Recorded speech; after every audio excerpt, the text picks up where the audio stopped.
So as promised, I've come back with the videos sooner than the usual, because that's actually what I want to keep doing and keep coming back to.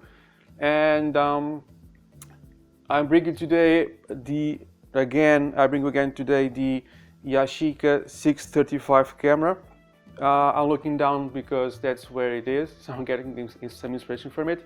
So here I brought back the two angle video, the main video and the downwards pointing video. I did that last time in my young Noah ring flash video, and somebody commented that looking at my crotch is kind of scary. I agree. So different approach today. I have prepped here a simple table so nobody's looking directly at my crotch. Hopefully that makes an improvement. So I'm not going to discuss the Yashica 635 itself again. I'm going to add to my video about it that I specify that when you buy a Yashica, you can actually buy this piece of kit. This piece of kit is upside down. It's the 35mm adapter. Okay, I have mine in pretty good condition. It came with the original pouch. That's a plus for sure. Let me just put it here in my lowest angle. So this piece of kit actually enables the Yashica 635 to shoot 35mm camera. That's where it gets its name. And I never showed how to assemble the kit, so I'm going to show it right now. And I'm going to look down now. I'm not sure if I'm going to keep this angle or not during my demonstration. Maybe I will, just to keep it a little bit more personal. So I'll just look down now for a few minutes and show you guys how this actually works. So this is the plain standard Yashica 635 camera. It's a medium format camera, so if I open the back here, it will reveal the actual film back for the medium format stuff. Nothing really special. What's special about it, you can actually assemble this kit, so you can get the 35mm film working. So I have this one here. This one already, I just removed it. I shot it a while back. Not a while back, sorry. I just finished shooting it yesterday. So you just open the kit and you get several parts, so to speak. Let me try to, I hope this is all fitting in the camera angle. So I'm going to put this away now. So with no specific order, so first of all you get this 35mm carrier. Maybe that's the correct name. This is actually two parts, so you pull this out, and this is the pressure plate where it keeps the film nice and straight and flat, and this is where the film is going to be pulled. So there are the spools here. So this it is very easy. Just click it into place. I never remember what's the first part, if it's the top part first or the bottom top. This is spring loaded. Okay, so you can just try to, maybe the other way around. Yeah, it's like this. So let me try again. There we go. So now it's in place, and this is the actual where the film is pulled upwards. So to actually wind the film, there is a procedure. I'll show it in a second. So this is the first part you assemble, or the last part. It doesn't really matter. Then you put the pressure plate after you load the film. So let's leave this at the side. Set this to the side, and this is where the film is going to be loaded. So the film is going to go through here to over there. So it should be quite simple to assemble. So just pull this. I hope there's enough light. You just pull this back here, and this is again spring loaded. You pull it back, and with some effort, this is a very strong spring. So just put it here.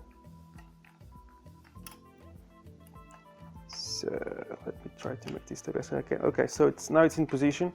So this is goes in just one way. So this is the chrome part goes that way, just close it, and now this is ready to pull the film. That's first. Then you have this part here. It goes in only one way, so this is a screw to make the film fit. So I just need to, it was the other way around, sorry, just screw it in.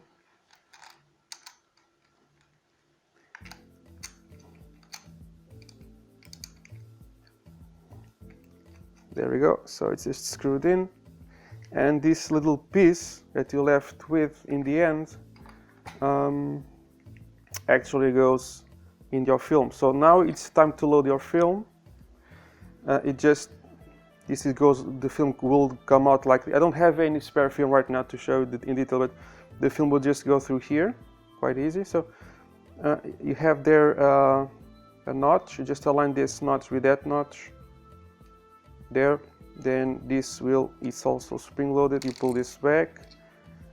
I did not say this doesn't come with some effort, so just need to align this here like this. Okay, so everything falls into place. Then you would have your little film slip and pull it, and just align it like a regular 35mm. Just pull it, align it here. After that, you need to put your pressure plate. Everything should be aligned, and you have your film leader here.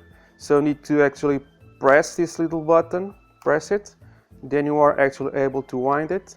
You just wind it a couple of times, and it should be ready to go. You close it, and then you shoot it. So not that hard. You just need to remember that every time you need to wind your film, we'll just press it, wind to the next shot. Don't forget to actually cock the shutter. Okay, so press, advance, prime, shoot, press, advance, prime, shoot, and so on. Okay, quite easy. We'll have here a frame counter. You just need to manually put it to 0 every time you want to start to use it. So every time you advance your film, it will just increase 1, 2, and so on. So don't forget, this is the procedure. Press, advance, prime the shutter, shoot it, and so on and so on. When you reach the end of the film, you just need to see this R here. It probably means rewind, I believe. So just pull it, twist it a little bit. Now it sticks out, and you can rewind your film back to the canister. You open your camera,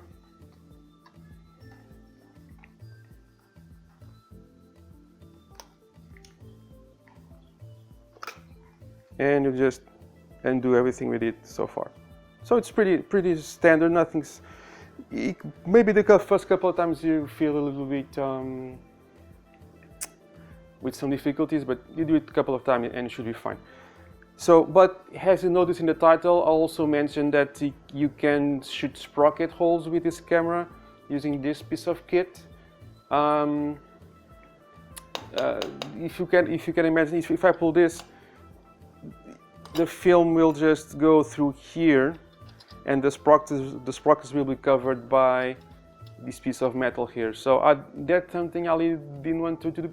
If I wanted to shoot regular 35mm, I would just pull out of the shelf a 35mm camera. So what I wanted to do is to shoot sprocket holes. So I thought a little bit about this, and I said, okay, what's here that's causing the problem? So it's this piece here. So I just removed it. Okay. Now it's gone. So now the sprockets are exposed.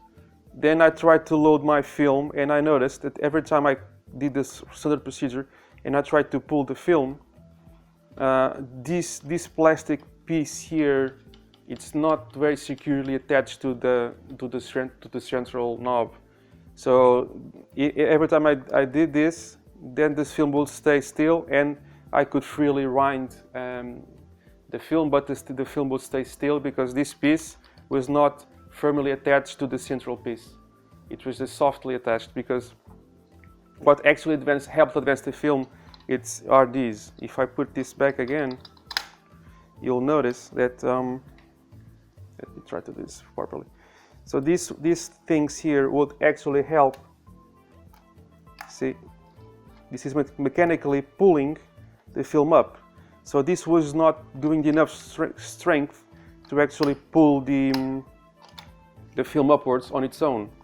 Okay, so that was a problem I had to actually work my way through. So the problem was basically on this piece here.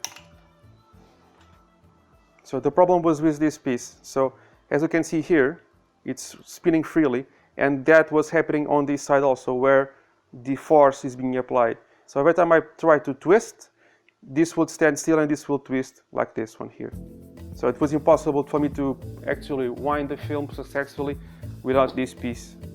And I think about it a little bit more, and I thought, why don't I glue this plastic piece to this metal piece? That will work out fine, but I didn't want to make this definitive, so glued it forever. And I wanted to make sure that I couldn't do this. And the method I found was a rubber band. I'm not sure if it can be seen there, but I just jammed the rubber band all around this, and now it's secure. So every time I wind, I don't want to push it too far because I might undo it, but it's secure enough so I can wind this, and the film can actually be pulled from here to there. And now the film goes through here freely, so exposing the sprockets. Then you just need to develop your film as usual and scan your film using some technique that would allow you to also scan the sprockets.